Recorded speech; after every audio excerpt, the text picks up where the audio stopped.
You're listening to the Reinvest Podcast, where each Tuesday we show business owners and entrepreneurs how to diversify into real estate by equipping you with the tools and tactics to build generational wealth. Your hosts, Garrett and Seth Simonillo. Hey there, guys. Thanks for jumping on to another episode of the Reinvest Podcast, episode 129. 129. Got some good stuff to jump into today, and this is kind of I'm going to say this is a lesson that could be hard learned, potentially, if you're getting just started in real estate investing. And I think what we're going to talk about today is really the rise and fall of real estate investing. It's leverage, which is great. It's one of the biggest needle movers. One of the best benefits of investing in real estate is you can leverage your capital into getting to bigger investment sizes, but there can be a downside too, right? There can be a pretty big downside. And the downside is when you leverage yourself to the hilt and you do not have margin, or you just did not plan correctly in your CapEx budget or your money that you've set aside for repairs or operations. You leverage that and you put it into the deal. Right. And I think the question is, how aggressive is too aggressive?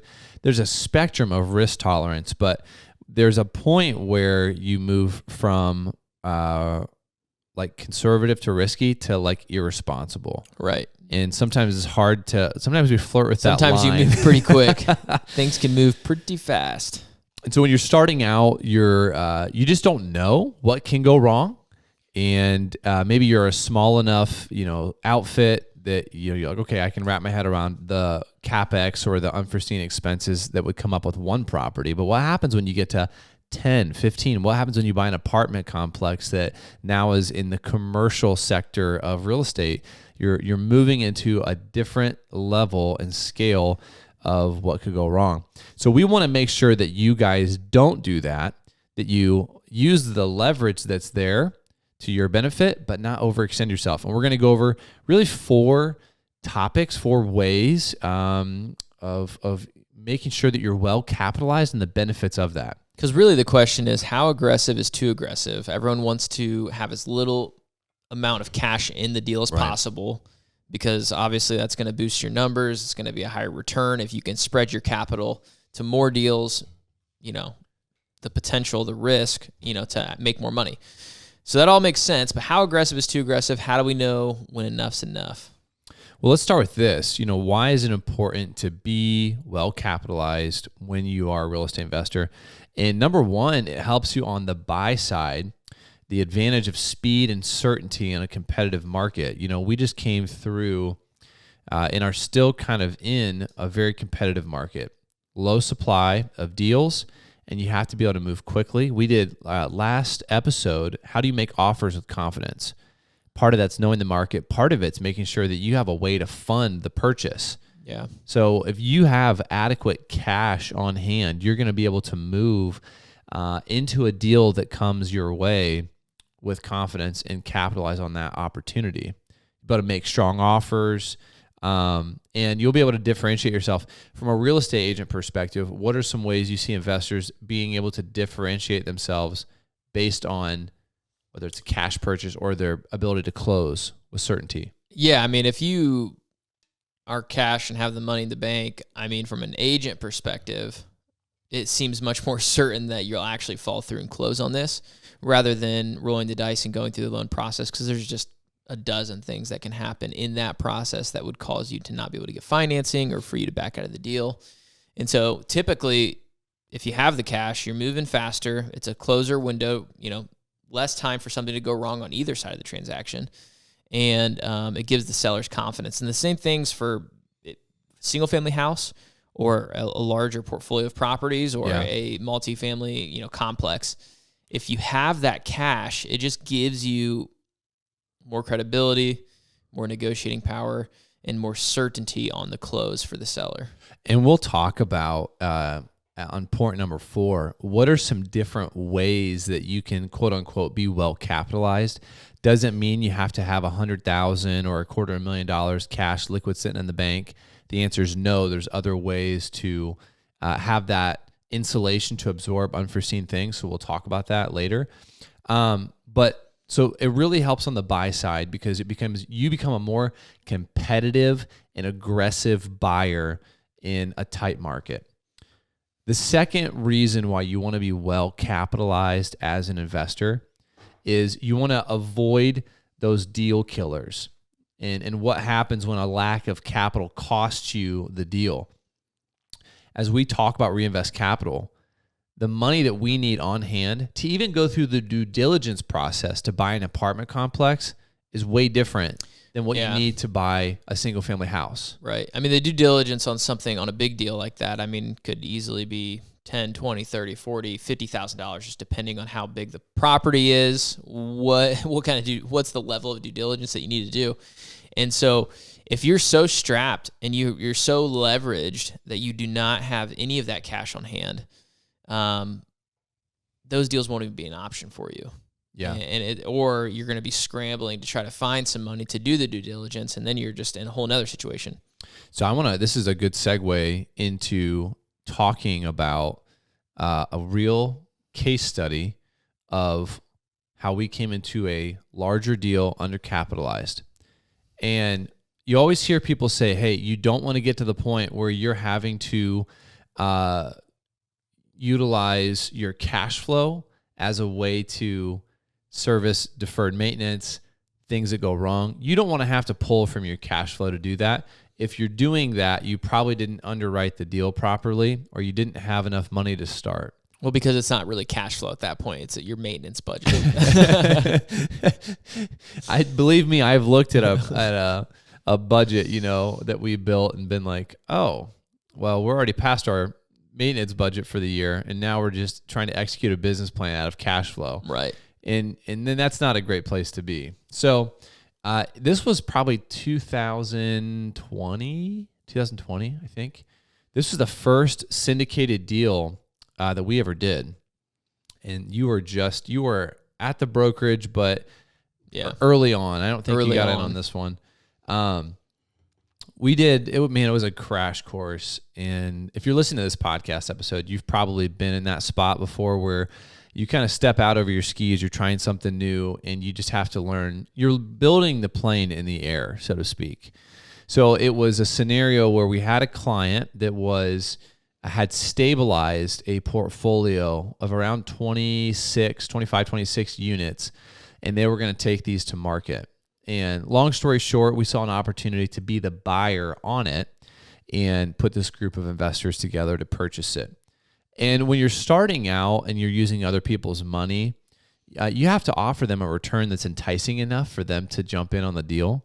And so you're kind of walking this tightrope of not giving away too much equity to where it doesn't make sense for you to operate the deal, but then not shortcutting and undercutting the investors to where they're like, well, you're new to this is riskier or perceived risk, and I could just keep my money in the stock market. So you have to give them something enough that's enticing. So on the first deal, honestly, we probably gave away too much. And in doing so, to boost the returns, we lowered the amount of money that we were going to buy the deal with. So, you do your down payment requirement, your closing costs, you figure out that number. But then we had kind of a separate capital expenditure budget that we had projected of if we can do, some air conditioning conversions for these 10 units in the portfolio, if we can do unit turns on these by doing LVT and some different unit upgrades, we think we can boost the income of the portfolio as a whole to X, right? That was kind of the mindset. And long story short, our quotes, we didn't really get proper quotes on everything. We overestimated the stability of the property and realized there was a lot of deferred maintenance that we needed to go through, and we're going to be capital intensive. So we had to take money from our project side of things and invest it into just maintenance of the property, because our due diligence, we didn't do a very good job on being thorough in that. So we got to a point where we're like, oh my gosh, we just burnt through like 60 grand that we had planned on allocating towards these improvements that were going to boost the income. And on top of that, in the final hour, which again, it's one of those things where you can't these things happen. You can't plan for them, but your lending changed in the final hour of the deal, and the new bank required you to have what, $55,000 of money, of our money, that they were going to put in an escrow account for 2 years that we were hopeful we were going to have access to. Yeah. So within the first 6 months, about $100,000 got wiped off the table, and we were like, we think we got to a point where the business plan stalled. Honestly. Yeah. We couldn't do some of the improvements to the 10 unit in this portfolio we had hoped for. And fortunately, rents started to continue to climb, and some of the market tailwinds were compensating for these unforeseen things that we had encountered. But we really, up until about 6 months ago, were stalled. And then we got to a point where we were able to move forward. Get ahead a little bit. But had we not had those market tailwinds and had rents not increased, we probably would have had to pause or throttle the distributions we were making to investors. And here's what it taught me. It taught me that you don't want to come into a deal undercapitalized. It would have been better for us, and probably for the investors as a whole, to raise more money, offer a lower return, to be able to execute our business plan and push the value of the property. You'd have less gray hair. I would have less white hair, actually. Redheads just go straight to white. Okay. Just fun fact for you if you're a ginger, listen to this. Thank you. So anyway, you don't want to be undercapitalized when you buy a deal, because you want to properly execute a business plan, and time is money. Yeah. How many successful investors do we know? One of the ways they're successful is by how quickly they can turn things. Correct. Yeah. Yep. No, that's a big deal. Number 3 on that is, even after the purchase, and kind of goes along with Garrett's story, it's having those capital reserves to execute your business plan. And so if you undercapitalize the deal and unexpected things come up, which they always do, so you just always plan for a margin of error in whatever your business plan is. But it'll stall the business plan. And so we have a mobile home park that luckily we learned from the previous syndication that Garrett had done. And so when we raised money for the mobile home park, we did not undercapitalize the deal. Yeah. Thank goodness. Yeah. Because inevitably some things have happened at the park that we were not prepared for. We did not necessarily foresee happening, but we just knew those things were out there. So we didn't underraise, and we had a lot of margin of safety in the budget. And so we had a lot on the sidelines ready to go in case something did happen. And so that's been a saving grace, and it's been a great lesson learned. And if you can learn it on, the first time, and you don't have to keep relearning the same lesson over and over again, you're going to be much better off. Yeah, just a very specific example on what you mentioned is, our water bill in the park was about $1,700 when everything is good. And over the winter, we had a really rough, cold winter. And so there was a lot of freezing and thawing. We had a couple of vacancies come open, which that's the last thing you want in a mobile home park, is a vacant mobile home in the winter when it's cold. And so long story short, our water bill doubled for about 3 months in a row. And I mean, that money just evaporated so quickly. And that's before you spend money to then fix the problem. Yeah. So things can get away from you quick when you start playing in a bigger scale. And we have a quote later that I think is going to really tie into what we're talking about. So, okay, last one, number 4. What if I don't have $100,000 of liquidity in a bank, right? The whole idea of starting out as an investor is you keep rolling the chips back in. You're cooked. You're done. So what hope is there for me, Seth, as somebody who just keeps leveraging up again because I'm in that growth mode? I mean, I think it's what we're doing. You only have so much capital, okay? So whatever income you're making at your W-2 job or your self-employed job or whatever it is, you only have access to so much. And there will come a point in your investing career where you're going to be like, man, there's more opportunity than I have money. And when you get to that point, you got to find other options. And so some of those options could be partnerships. Some of it could be like we've done syndications, we've done joint ventures, where we're creating partnerships and creating opportunity for people to use their money in a deal that we're managing and running.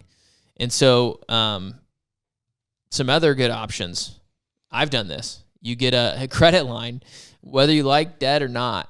I mean, if you're in real estate, you probably like debt. So you get a credit line on your property, whether it's a business line of credit or a HELOC, home equity line of credit.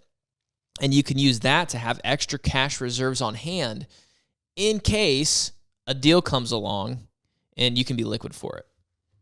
You know, this is really practical. So take notes if you own your principal residence. If you have a house right now and you think you're going to move, stop and listen to this. A lot of people, especially if you bought a house in the last 5 to 6 years, you probably have equity in your home where you're living now.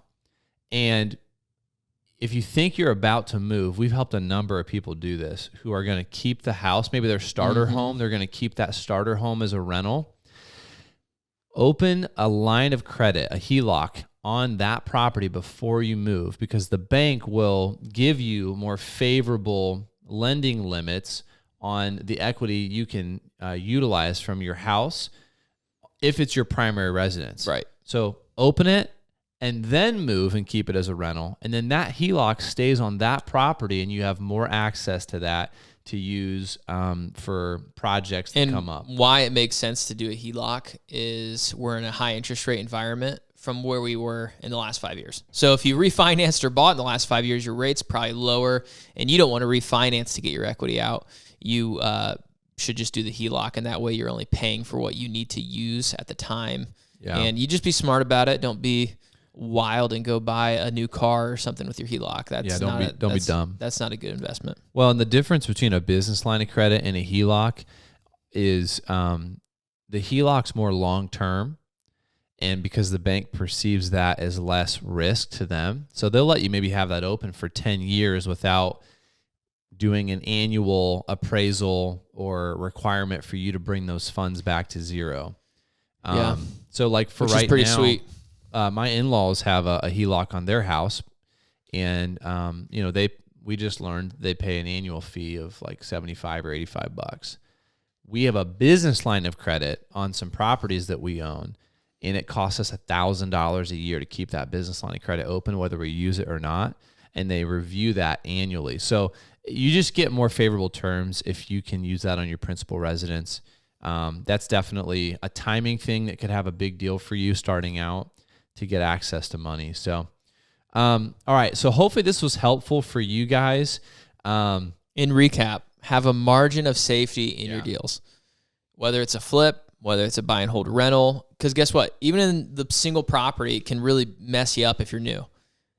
If you don't have any money set aside for repairs and your roof goes out and then your furnace in the same month, what are you going to do? You won't even be able to rent that thing out, and then you're going to lose it to the bank. Have a margin of safety, have access to capital somewhere, whether it's the HELOC, a partnership, what have you, so that way when and if things go wrong, you can salvage the property and be prepared. And so, the worst thing you can do is undercapitalize yourself and have yourself so strapped, so leveraged that if anything deviates from the plan, that you lose the property. All right, we're going to go into what we call our quote of the week. So here it is. This is brought to us by someone you may not have heard about before. His name is Warren Buffett.